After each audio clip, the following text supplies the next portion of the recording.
I'm more like a fixer.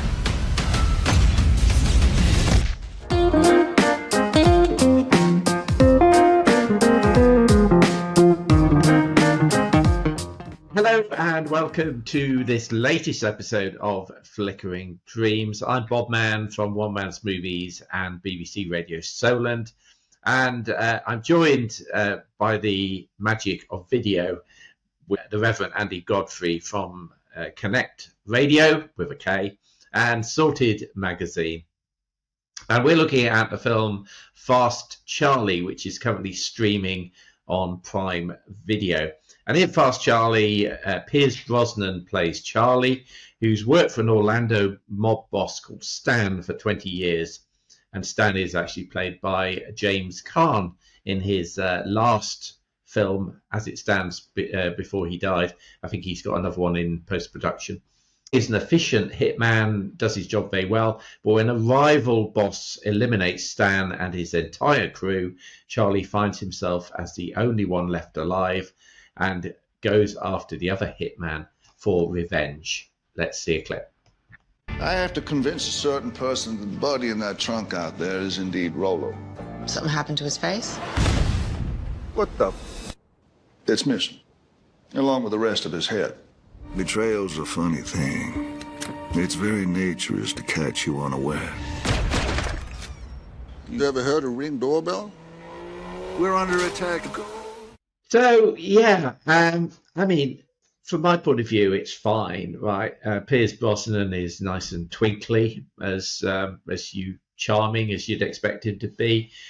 The love interest is actually played by Marina Baccarin, who Pierce is definitely punching above both his age and his weight in terms of being her as the love interest.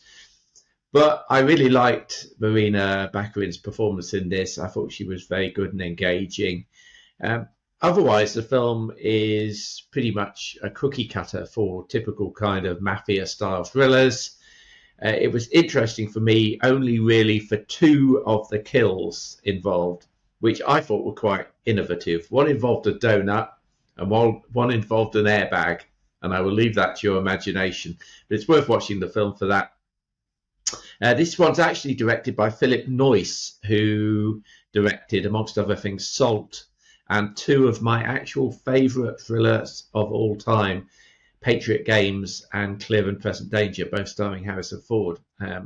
So that was Philip Noyce. This is something I've come down, I have to say. It's entertained sufficiently for me just to keep my interest till the end of the film. Let's see what Andy Godfrey has to say about Fast Charlie.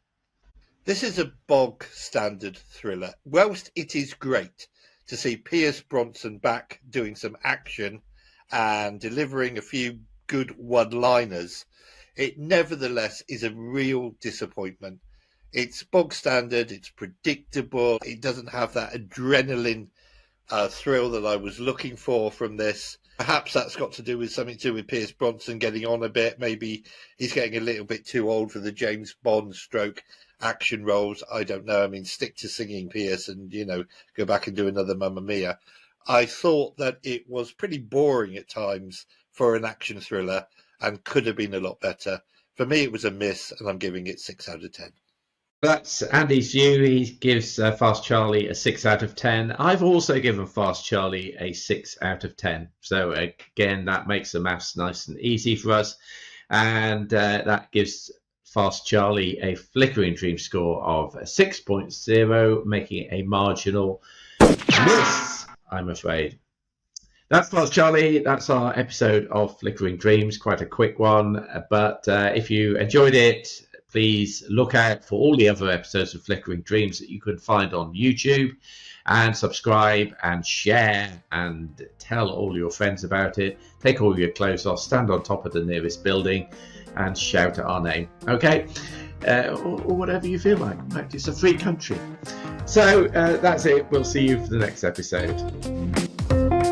Thank you so much for listening or watching Flickering Dreams. You can find the video version on YouTube and the audio version on all major podcast platforms. And don't forget to subscribe so you can get each of the weekly episodes as they are released. We'll see you at the movies.